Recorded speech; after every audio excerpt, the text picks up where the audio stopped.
handbrake. You do that. Yeah, I'll get that.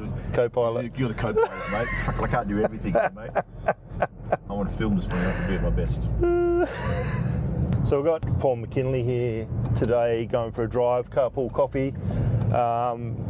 Paul's a bit of a fan of the ocean. We've got our best sort of Friday Hawaiian floral shirts on today. So we're going to head down along the coast, down to Cottesloe, and grab a coffee down there and a bit of a Q&A. What's Finance 48 and who are your main customers? Yeah, so Finance 48, so we're really an asset finance specialist company. Most of the stuff we do is around cars, bikes, boats, trucks, equipment, consumer deals, commercial deals, dealer sales, private sales. So 25 lenders on the panel, and we've been running this business for about 16 years now, and just love it. Yeah, that's what we do. do. I mean, obviously, just before Christmas, you helped me get this car. Yeah. So this is I was buying it in the business, but I was buying it from a private customer, not a dealer. Yeah. It was a pretty smooth process, and for a business owner, that there was minimal effort from my side, minimal documentation. It was pretty easy and smooth process. I hope so. Yeah. I guess that's just one example of the types of things, the quirky sort of stuff that can be done, right? Yeah, and it's a question we get regularly, Matt. You know, it's sort of why would you engage a broker? Same with mortgages. Why would you engage a broker as opposed to going to your normal bank? Well, I guess the broker does all the running around, does all the work for you, particularly when people are time poor, and especially in business. So, you know, the private sale just adds another dimension to the whole finance process, because there's a few more things we've got to do. We've got to do the background check on the car, make sure it's never been stolen or written off, make sure it's unencumbered and there's no finance owing. If there's finance owing, we can get that paid out. You know, and then just doing the checks on the seller as well, because there's a lot of scams out there. But you can buy a bit cheaper with private sales because you're cutting out the dealer margin. Yeah. So we do a lot of private sales stuff as well. Yeah, cool. I mean, you explained a couple of the sort of finance facilities and stuff that you've got access to. So multiple banks, different types of funding, people who will fund private purchases. You know, what other sort of facilities can you do, like, you know, sort of line of credit style stuff? Yeah, there's a heap of stuff there. So we have a look at sort of how the business is registered for GST. So then we look at whether or not we're going to run a chattel mortgage or a hire purchase. Yeah. Because the idea being you want to get that GST input tax credit back into the business as quickly as possible, and that's on lodgement of next BAS. We've got a lot of lenders who do a low doc facility. So unlike mortgages on your residential property, where you pay a premium on the interest rate for a low doc facility, with asset finance, generally you don't. So if your financials are not ready and they're not up to date, we can just work on your own declaration from the client, or the bank, depending on the bank, may ask for the last 12 months tax portal and the last BAS, and that's all we need, and then away you go. So there's a whole heap of things, and the job of the broker is to find the right home, the most competitive deal, you know, lowest interest rate, lowest fees, etc. That suits the needs of the client. Well, I guess it's not all about interest rate though as well, right? It's about ease of obtaining the finance, flexibility, all that type of stuff as well. Correct. Yeah, I wasn't specifically going for the absolute rock bottom interest rate. I just wanted to have ease of getting the deal done. You know, absolutely. I didn't have the time, just time poor. Wanted to just get it done really easily. Yeah. And look, particularly with the COVID, you know, environment at the minute, Matt, it's an ever-changing landscape, because we're seeing some of the big majors, they're cutting staff left, right, and centre, and that's translating into, unfortunately, poorer service levels. So we're still running, like, we've got direct accreditations with the Big Four as well as a number of second and third tier lenders. Yeah.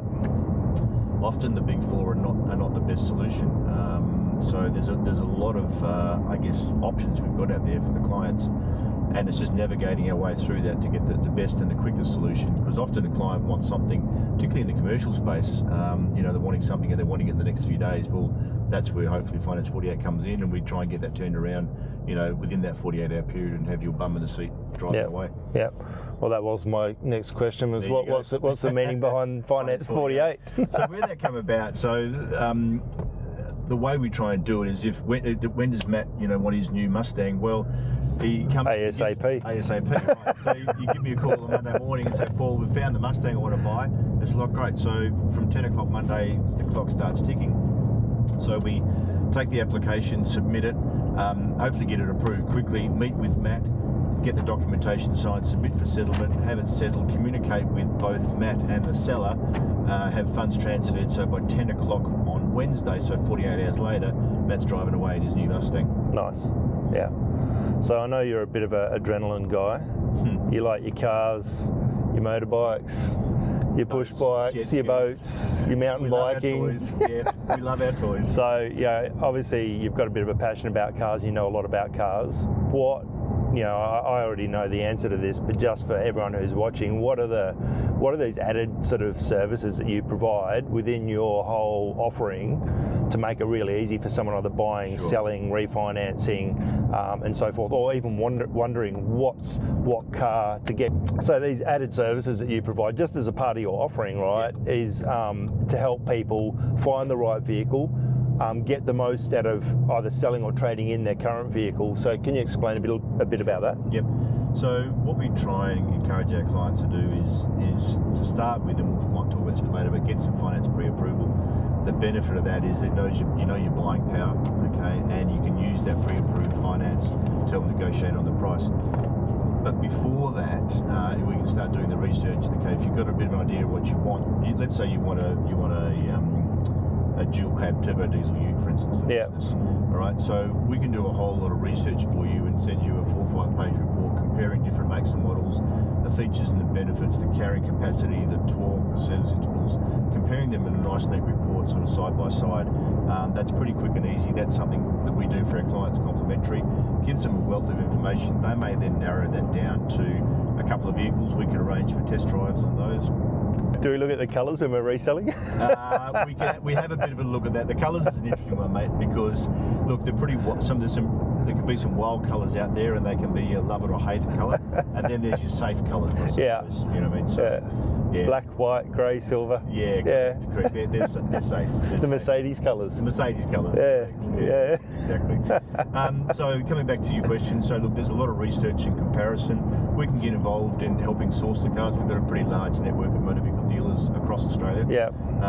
Do the background checks, obviously, on the private sale vehicles. Do a desktop valuation on the vehicle, and that's important when we're looking at second-hand motor vehicles. The reason being, particularly in the current inflated COVID environment. Yeah. So we're seeing in some cases, Matt, where the price of cars is actually, we're seeing 1 or 2 year old cars actually being sold for higher than they were brand new straight out of the showroom a few years ago. It's just crazy because there's just a shortage of supply. So there is some crazy stuff happening in the minute. So we'll look at Red Book, we'll look at Glasses Guide, which are independent valuation services, send you a report, and if that can assist with the price negotiation, you can take that to the seller or to the dealer, and go, look, I like your car, we've test driven it, I'm approved on finance, here's an independent report which shows you $3,500 overpriced.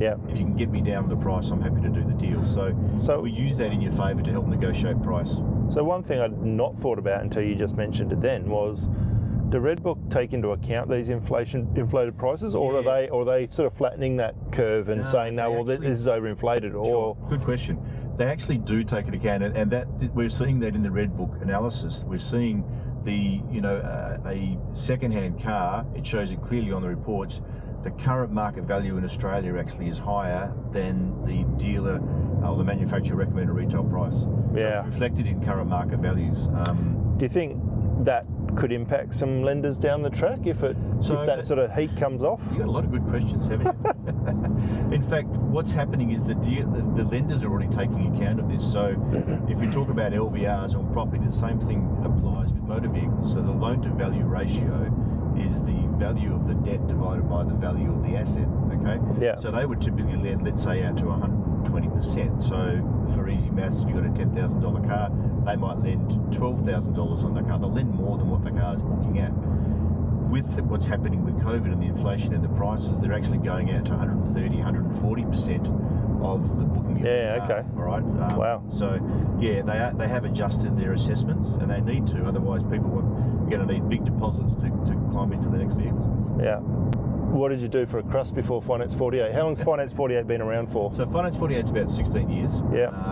And before that, I had a broking business with a previous business partner. Before that, chartered accountant. So worked overseas for a bit. I started originally with Ernst & Young. Yeah, okay. Shifted to another firm and moved to, then lived in Toronto for 6 months. Oh, shit. Lived in Singapore for a couple of years. Yeah. So, yeah, let me Good travel. experience. Good. So, yeah, so I still, as a finance guy, I guess I still play with numbers. I still enjoy that dorky, nerdy kind of thing, I suppose. But I guess that comes out in your analytics, right? I guess so, yeah. I just, I don't practice in the debits and credits and the tax anymore, but it does, that accounting background lets me analyse financials and tax returns and understand those pretty quickly. Yeah. So that, I guess, that's something I guess we bring to the table for our commercial clients. Yeah. So you're not one to really rest on your laurels, and you've got a couple of other businesses, finance for truckies and optometry finance. Yeah. So how did that come about, and sort of what's your main customer? Yeah. Obviously optometry finance. Yeah, they probably pretty much say who your customers are, yeah, but so, you know. Yeah. So Optometry Finance Australia is an interesting one. So I won't bore you with the details of how it came about, but we're the advantage partner to Optometry Australia, who have 4,500 optometrists Australia-wide. So we provide funding solutions for them around practice purchase, practice fit-out, medical equipment, motor vehicles, commercial, residential, and investment property. And that business just ticks along quite nicely. We get a lot of referrals and inquiries from around the country on that. And then the other one is finance for truckies, which, as you say, mate, sort of speaks for itself. So that focus, which is where we're doing a little bit with GPS tracking, is there's a strong sort of focus there on the transport and logistics sectors. So what we're funding there is trucks and trailers, dollies, but also earth moving gear, yellow goods, you know, that kind of thing. What we like about the transport sector and truckies generally is they're generally just down to earth, straightforward guys. They're no nonsense. They're busy. They want a quick, efficient solution. Yeah. They haven't got time to do all the running around, and I think that's where we can provide a solution for them. So, and I guess sometimes they get hooked in with a bank, right, and they think they've got a great service there, and that's taken for granted. Yeah, they just do, and there's no one there keeping the banks honest. That's why, you know, with some of our, particularly our larger transport clients, we'll shop that around through the banks, and we don't put it all with just one of the big four. Yeah. We'll move it around a little bit. That helps keep the big banks honest. Yeah. So if someone was looking for asset finance, what would be your top 3 tips for them? Look, finance pre-approval, I think that's key, because then you know, first of all, that you can get your finance. Yeah. And you know your budget, and then that finance pre-approval, as I said earlier, gives you some negotiating power. So, you know, a dealer might have a pink slip price on the car for $39,990, and you can walk up to the dealer and go, yep, I like the car, we've driven the car, love it. By the way, I've got 2 others to have a look at. Did I mention I'm approved on finance? Yeah. So if the dealer is hearing that you're approved on finance, he knows that you're not just a tire kicker, that you're actually pretty genuine, and you're a serious buyer. You'll probably find he then goes and speaks to the general manager and see if they can sharpen the price, because otherwise they're going to lose it. So we use that as a fairly strong, I guess, negotiating chip in the process. Yeah. So what is the weirdest or wackiest thing that you've financed? I guess we've done a lot of stuff over the years, a lot in terms of, you know, cars and trucks, some large second-hand spreader trailers in the transport sector. We've done some large CNC equipment. We've done some large hopper equipment in the ag sector.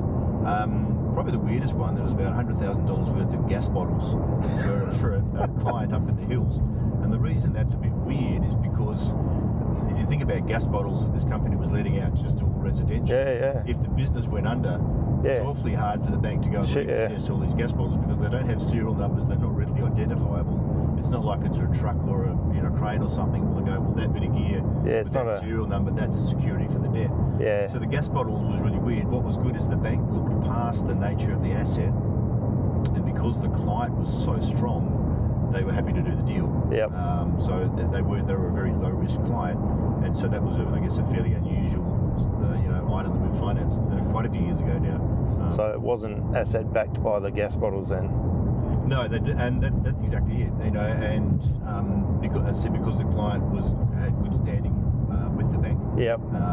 You know, they're happy to let that sort of just run through, and they don't cross securitize on property or anything like that. They're just happy to do the deal, which is a great solution. For a bit of fun, you don't have a budget. Right? Yep. You can fit 3 cars in your garage. Yep. What's your 3 cars? What's my 3 cars? What's your 3 cars? Wow. No budget.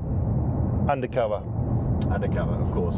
Yeah. So got to be practical. Got a 6-car garage at home. fit, fit the missus' car and some of the kids' cars in there. It's all cars, yeah. All cars. All cars. All cars. So Give us 3 cars. No motorbikes. Okay. So it's got to be practical. So we're living in Perth. Doesn't have to be practical. Living in Europe. You got 3 cars. You can have 1 practical one. Okay. No, but I can't have a motorbike. Okay. We might be able to put that on the end. I'd have a GT Mercedes. Yeah. I'd probably have a G-Wagon Mercedes. Yeah. A Brabus. Sorry? Brabus, yeah. Yeah. And then I'd have to have a 911.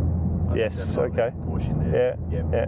Now, so not a lot practical there. If you had the G-Wagon, then I've got something to pull the truck. Exactly. Yeah. Well, you can get 4-wheel driving in that. Exactly. There you go. You'd cry if it got scratched.